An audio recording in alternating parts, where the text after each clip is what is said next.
ये कहानी रणथंभौर जंगल की है, जहाँ के सारे पक्षी अपने अपने मजबूत घरों में रहा करते थे। उसी जंगल में एक गरीब टूनी चिड़िया पेड़ की डाल पर रहा करती थी। उसका ना तो कोई घर था, ना ही कोई परिवार था। वो बिल्कुल अकेली थी। उसकी इस मजबूरी के कारण कोई पक्षी उसकी मदद नहीं करता था। इन दिनों बारिश का मौसम आने वाला था।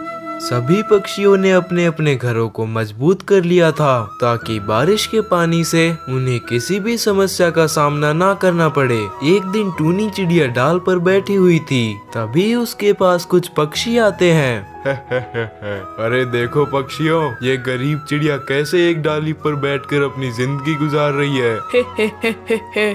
इस चिड़िया की इतनी औकात कहाँ है जो एक घर बना सके। अरे घर तो बहुत दूर की बात है, इस चिड़िया की तो घोंसला बनाने की औकात भी नहीं है। सारे पक्षी टूनी चिड़िया का गरीब और बेघर होने का बहुत मजाक उड़ाते हैं, जिससे टूनी चिड़िया उन सारे पक्षियों की बातें सुनकर रोने लगती है।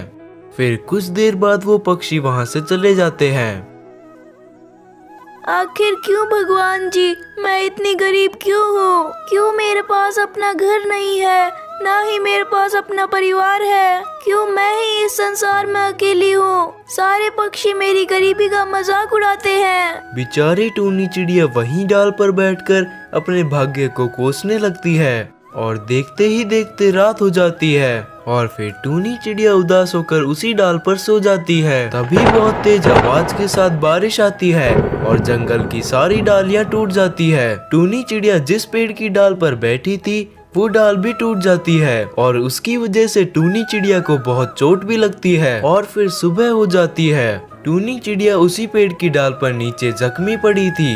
जरा देखो इस गरीब चिड़िया को, कैसे फटका खाकर जमीन पर पड़ी हुई है। अरे कलमुही, इसलिए कहते हैं कि पक्षियों को अपना घर मजबूत बना लेना चाहिए बारिश से पहले। अरे मेरे पैर में चोट लगी है, कोई मेरी मदद करो, मुझे बहुत दर्द हो रहा है। अरे चल भाग, तुझे छूकर हमारे हाथ भी गंदे हो जाएंगे। सारे पक्षी टूनी का मजाक उड़ाकर टूनी को उसी हालत में छोड़कर वहाँ से चले जाते हैं। बेचारी सोनी चिड़िया बड़ी मुश्किलों से खड़ी होती है और वहाँ से उड़कर दूर एक बांस के खेत में पहुँच जाती है। सारे पक्षियों ने ठीक ही कहा था, मुझे एक पक्का घर बना लेना चाहिए, वरना बारिश में तो मेरी हालत खराब ही हो जाएगी। लेकिन मैं घर कैसे बनाऊं? मेरे पास तो पैसे भी नहीं है कि मैं एक घर बना सकूं। कुछ देर सोचने के बाद टूनी चिड़िया को अपने सामने रखी बांस की लकड़ियाँ दिखाई देती है। उसे एक आइडिया आता है।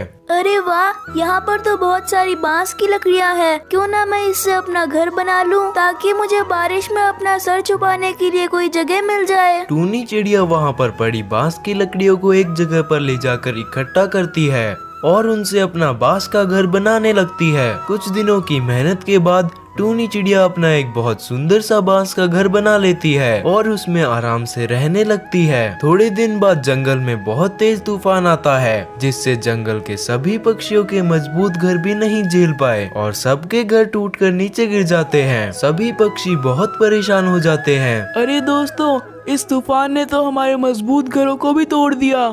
अरे भाइयों, मैंने सुना है टूनी ने बहुत मजबूत बांस का घर बनाया है। चलो उसके पास चलते हैं, शायद वो कुछ मदद कर दे। फिर सारे पक्षी टूनी के घर पहुंचते हैं। अरे टूनी, तेरा बांस का घर तो बहुत मजबूत है। हम सबके घर तो तेज तूफान में गिर गए, लेकिन तेरे इस घर को तो कुछ भी नहीं हुआ।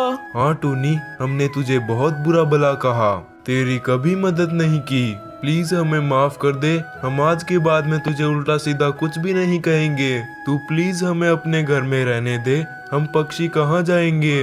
कोई बात नहीं पक्षियों, तुम्हें तुम्हारी गलतियों का एहसास हो गया है, इतना ही काफी है मेरे लिए। आ जाओ, मेरे घर में आ जाओ। फिर टूनी सभी पक्षियों को अपने घर में बुला लेती है और वो सब खुशी खुशी टूनी के साथ रहने लगते हैं।